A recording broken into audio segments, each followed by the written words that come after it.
ทาได้สร้างพระธาตุสิมาสร้างพระพุทธรูปผมเป็นประธาน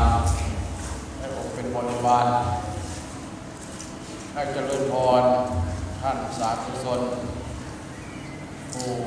แสวงบุญทั้งหลายที่นำถือการเทศนาหรือการบรรยายในวันนี้อยากจะขอชี้แจงเกี่ยวกับการสร้างการหล่อของพุทธรูปที่ถูกต้องและบ่ถูกต้องและการสมโภชหรือการพุทธพิเศษที่ถูกต้องและบ่ถูกต้องในฐานะที่อาตมาอยู่ในพพส.หลวงกลางก็เป็นการเผยแผ่ขอลดกฎระเบียบที่ทางองค์การพุทธศาสนาสัมพันธ์ได้จัดของประชุมสัมมนาและพพส.นครหลวงก็ได้อบรมสัมมนาผ่านไปแล้วแต่ยังขอบคุณว่าทราบเราโดยพระองค์พระเจ้าผู้เข้าใจในหลักการที่ดีผู้ที่ยังไม่ได้เข้าใจก็ยังมีหลายเพราะฉะนั้นในโอกาสวันนี้ถือว่าเป็นโอกาสดีก็จะได้ขอเอาของลดกฎระเบียบซึ่งขยายจากทำรูปครองสงฆ์ทั่วประเทศเอามาสู่ฟังการสร้างพระพุทธรูปการหล่อพระพุทธรูปปางอะไรก็ตามหรือว่าเป็นปูชนียวัตถุปูชนียสถานที่สำคัญในทางพุทธศาสนานอกจากปูชนียวัตถุที่สำคัญทางพุทธศาสนาสี่อย่างเริ่มต้นตั้งแต่ภาพเจดีย์ภาพเจดีย์บรรจุพระบรมสารีริกธาตุของพระพุทธเจ้าเช่นพระธาตุหลวงพระธาตุพนมบรรจุอัฐิหัวเราอัฐิของพระพุทธเจ้าเรียกว่าภาพเจดีย์อันที่สองธรรมเจดีย์หมายถึงปูชนียวัตถุที่บรรจุพระธรรมคำสอนของพระพุทธเจ้าคือของพระเสาของพระพุทธเจ้าเช่นอย่างต้นหลวงของเราพระยักษ์เขาในธรรมเจดีย์พอบรรจุพระธรรมคำสอนของพระพุทธเจ้าในองค์พระธาตุบารมีปัจเจธรรมาเทวะดาวาเอสังเกโตตถาคตเตสัจจโยโนปุญญะเอวาวาทิมังสมโนเป็นจะเลือกใส่ใบลาคำแต่เรื่องการผ่านการเวลามาเกิดเส้นเสียเนื้อใต้เรื่องของผู้ฝ่ายก็ถือว่าเป็นภาพที่บรรจุพระธรรมคำสอนของพระพุทธเจ้าเป็นปูชนียวัตถุปูชนียสถานที่สำคัญอีกอันหนึ่งอันที่สามบริโภคเจดีย์ได้แก่พระธาตุหรือว่าเจดีย์ที่บรรจุเพื่ออัตบริหารบริวารของพระพุทธเจ้าคือพระสาวกของพระพุทธเจ้าอันที่สี่เทศิกะเจดีย์การเป็นธาตุเจดีย์ที่รวมไว้พระบาทของพระพุทธการสร้างพระพุทธก็อยู่ในเทศิกะเจดีย์คือเป็นปูชนียสถานเป็นปูชนียวัตถุที่สำคัญทางพุทธศาสนาสี่อย่าง นอกจากสังเวชนียสถานทั้งสี่สถานที่พระเจ้าปักสูและรูปแสดงปฐมเทศนาและปรินิพพานทั้งสี่ประเภทหรือ8อย่างที่กล่าวมาแล้วนี้ถือว่าเป็นปูชนียสถานปูชนียวัตถุที่สำคัญทางพระพุทธศาสนาเพราะนั้นการสร้างพระรูปก็เช่นเดียวกันจัดอยู่ในปูชนียวัตถุดังที่กล่าวมาแล้วนี้จึงขอย่องยอสรรเสริญต่อญาติโยมที่มีจิตศรัทธาได้สร้างไว้ก็เป็นพระประธานอยู่ในพระราชมาหลังนี้เพื่อสืบอายุของพุทธศาสนาจริงที่อาตมาอยากจะชี้แจงเพื่อให้ครูบาอาจารย์เอาตัวญาติโยมได้เข้าใจในการสร้างพระพุทธพระพุทธเจ้าของเราประกอบด้วยมหาปุริสลักษณะมหาปุริสลักษณะอาการ32ครบถ้วนสมบูรณ์อนุพยัญชนะ80ละเอียดอ่อนมีมนุษย์และเทวดาองค์ใดจะเสมอเหมือนความสวยความงามความได้สัดได้ส่วนความนิ่มนวลละเอียดอ่อนของวรากายของพระองค์แล้วปรากฏว่าอันนี้ก็ยืนครับอย่างเติมมาว่าเพราะอย่างเติมก็ได้ว่าจะเป็นกลุ่มประเภทน้อยกันเรื่องแล้วพวกเราก็สั่งเราพูดแล้วเรามาเจาะทางหลังก็มีมาเจาะคอก็มีเจาะท้องก็มีอันนี้ก็เกิดจากครูบาอาจารย์บางโอบางวัดเราต้องครอบครัวญาติโยมเพราะได้ดูหลายเลยนะก่อนมีพระตัวนี้มันผิดพอนอกจากผิดพอประเพณีสมัยที่พระพุทธเจ้าเอาปรินิพพานไปแล้ว500 ปีตอนนี้พระนาคเษนเถระได้สร้างพระแก้วมรกตก็มองปรากฏว่าสิมีมาเจาะในลักษณะนี้สมัยพระเจ้าสยามเศรษฐาหล่อสร้างพระเจ้าคือก็บ่เห็นมีต่อมามันมาสมัยที่เรามีเพชรต่อของรถรถเบียร์ทางอบส.ศูนย์กลางอบส.นครหลวงและพื้นแผ่นเพราะฉะนั้นครูบาอาจารย์เราการก็เสียซี่แน่ถ้าออกเป็นญาติโยมจากสามมาถวายสามคือเป็นญาติว่าขั้นสามถือมันเป็นบาปเป็นบุญก็ถือบุญมันได้บาปเป็นบุญต้องถือบุญเป็นดีต้องถือดีมันยังได้บุญมันยังได้ความดีมันยังเส้นเดียวกันเอาอยากจะได้บุญมันเลยกลายเป็นกิเลสกิเลสจะวันใดเป็นบาปเป็นวันใด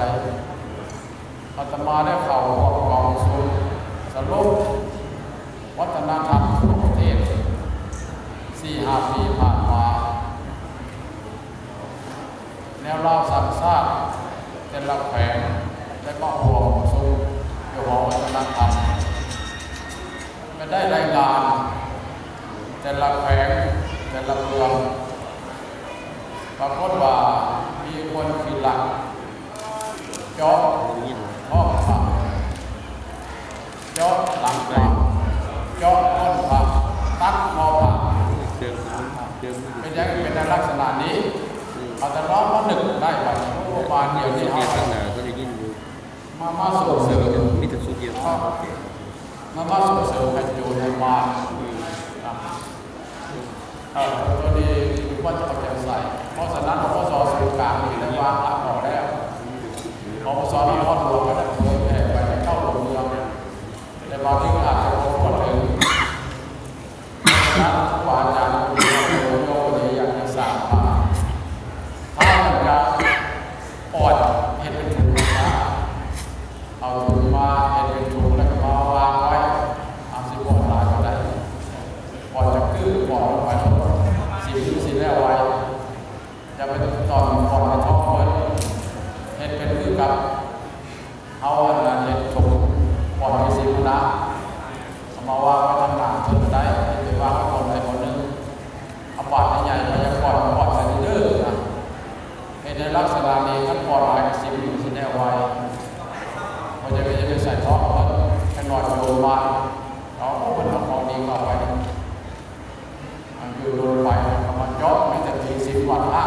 าะเขาไม่ได้ว่าผีสิงนะเขาไม่ได้ว่าพระเขาว่าคำก็ผัดตัดย้อนเอานี่เนี่ยขอชี้แจงในลักษณะนี้ก็ถือโอกาสนี้ขอทราบสัมพันธ์ไปเลยเผยแผ่บอกกำหนดกฎระเบียบของกสศูนย์กลางและของนครหลวงไปพร้อมๆกันให้อยู่ในงาม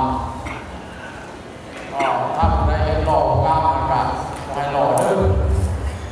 พระพุทธเจ้างามมนุษย์และเทวดาหล่อพอถ้าไม่เห็นงามไปลุกอยู่พระเจ้าอาจารย์ว่าท่านสร้างสิ่งมาเห็นท่านดูกระขัดเป็นถึงลักษณะเราเรียนรู้พระเจ้าชนะ80ของพระเจ้ามีอย่างนะท่านจะเอามาขัดนะเอาหล่อตามเป็นตามกรรมไปลงหลู่ความงามเกียรติยศของพระเจ้าต่ำเลยขอชี้แจงในลักษณะนี้วันนี้หล่อแล้วเป็นยังเอาเป็นสมโภชการสมโภชนี่ครับอาศัยพิธีกรรมทางพุทธศาสนาสมโภชพุทธาภิเษกพุทธะสมกับอภิเษกพุทธะเขาบอกเป็นผู้ประทับกับหมายถึงพระพุทธเจ้าแต่ในขณะนี้แม่พุทธผู้แล้วก็นำมาทำการพูดการตื่นการไฟ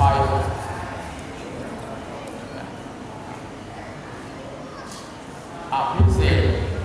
ให้แก่การสมโภชการย่องย่อการสมโภชเป็นด้วยพิธีกรรมเช่นในวันนี้เขามาสมโภชพอสมโภชให้พระพุทธผู้ที่เป็นพระพุทธเจ้าด้วยพิธีกรรมทางพระพุทธศาสนา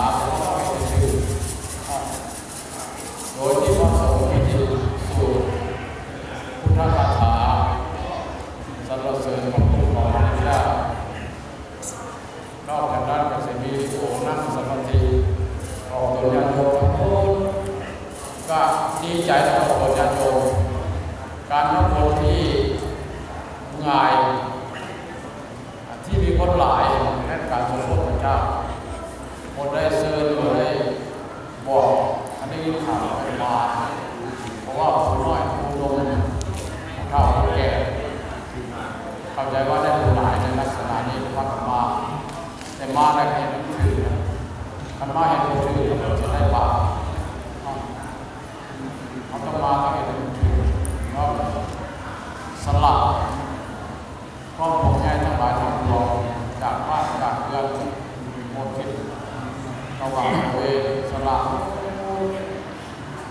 มานั่งสมาธิภาวนาตามแนวทางของพระพุทธเจ้าจิตหัวทับจิตใต้มือหัวทับจิตใต้ตั้งตัวตรงสติมันอันใจลึกๆยาวๆก็จัดความถึงเครียดของวันโดยการนั่งสมาธิภาวนากำหนดลมหายใจเข้าออกหายใจสั้นกับผู้หายใจยาวกับผู้กำหนดไปเรื่อยๆให้มันเกิดคณิกะสมาธิอุปจารสมาธิอัปปนาสมาธิอย่างน้อยให้ได้คณิกะสมาธิบางที่สมาธิกับบางที่สมาธิก็ดีเท่าสติดีสติบดีกับสมาธิกับว่าสติมาปัญญาสติกระเดือกสมาธิกันดีกันเราต้องไปทำกันสติปัญญาครอบครัวให้อยู่กับเรื่องของตัวเพราะเขาเพ่งกับเศษคิดเขาใส่ลงต้องทำเองบาจากตั้งใจดีเอาคนยันโยมกันตั้งใจดีตัวให้จิตเป็นเอกกตาและผมสมมติของเขาเองที่เขาทำพิเศษนะก็สมมติก็จะเป็นพุทธโลกที่ศักดิ์สิทธิ์มีจิตมีเดชเป็นที่ข้าไปสักการะบูชาของพระพุทธเจ้าทั้งหลายขอต่อทางเนาะต่อทางท่าน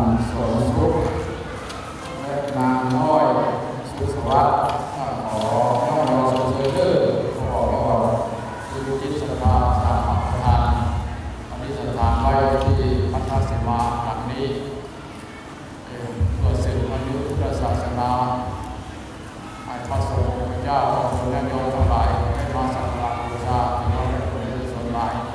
ขอให้มีความยืนเป็นการเสริมบารมีทางหันและมาทางคุณเนอร์มีความสุขและทางสุขตื่นขอได้เวลาอาตมาขอสิ่งเด็ดในลักษณะดังกล่าวแบบนี้ขอให้ครูบาอาจารย์เราเพื่อเห็นว่าถ้าบางคนกลับไปโฆษณาเราผู้ก็ทานเงินทานคำในอยู่หลายเรื่องย่อว่าเวลาพระเจ้ามดใส่ซอยมดรับแขกนะมันก็มีเห็นหลายอยู่เนาะเห็นหลายบอกเลยเห็นหลายบอกพูดย่อเนี่ยมันน้อยก็จะได้บุญเลยใส่ซอยเนี่ยก็มดก่อนตั้งเองมดออกอย่างนั้นบุญนะเอาไปมาเป็นกิเลสนะภาษาพุทธรูปโยนมาเป็นจ้อเอาได้กันนี่รูปองค์ไหนพระพุทธรูปองค์ไหนมีเงินมีคำหลายจ้อองค์ไหนโยนไปหมดคือโยนมาทำงานมาเก็บมาตัดมาจ้อเราเอาไปเห็นซะเอาไปเห็นซะเอาเห็นพระพุทธรูปธรรมดาเป็นสิมาได้ในกระดานก็เป็นเครื่องเตือนสติเอาได้เห็นพระพุทธเจ้าเห็นพระพุทธรูปแล้วคือว่าพระพุทธเจ้าของเราก็จะเกิดเป็นบุญเป็นกุศลแต่ว่าอยากจะขอสิ่งเด็ดในลักษณะนี้ขอเพียงแค่นี้สนับสนุนเนาะไปนอนอยู่กาแฟเรื่องจันมาหามาวันนี้ก่อนเพียงวันหนึ่งเป็นอะไรก็ตามอาจารย์ไซเดชอาจารย์ดาวเสด็จเป็นปฏิบัติมาเมื่อต้องไปสามารถไปรวมโยมญาติโยมเจ้าศรัทธาทั้งหลายเต้บัดซื่นใจดีใจขอให้บุญกุศลทั้งหลายทั้งปวงอันเกิดขึ้นจากการสร้างสิ่งก็ดีสร้างพุทธรูปก็ดีก็จะมาเป็นพลวัตปัจจัยสู้เจ้าศรัทธาตลอดทั้งโยมญาติโยมจงได้แต่ความสุขประสบความ